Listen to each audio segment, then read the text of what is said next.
Dalawang kababayan po natin ang nadamay sa sunog sa bansang Kuwait sa Manggap. And kasalukuyan nga daw po itong dalawang kababayan nating nadamay ay nakakumpine.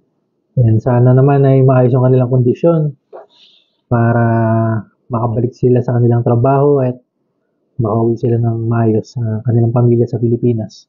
Mismo kay Sir Arnel Ignacio ng Polo OWA na konfirmado na may dalawang Pilipinong nadamay sa sunog. So yun, makikita natin na grabe talaga yung sunog. Halos yung buong building yung nasunog. So hindi lang po dalawang kababayan natin yung nadamay dito, may mga ibang lahi rin po. And nasa 40 na raw po ang binawian ng buhay dahil sa sunog na to. And yun po.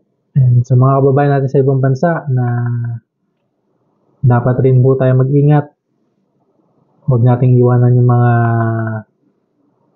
magkokos ng sunog like yung mga niluluto or yung tangke ng gas and yung mga saksakan, outlet. Siguraduhin na talagang hindi magkokos ng sunog bago umalis ng bahay or ng inyong tinitiran. So, yun lang po.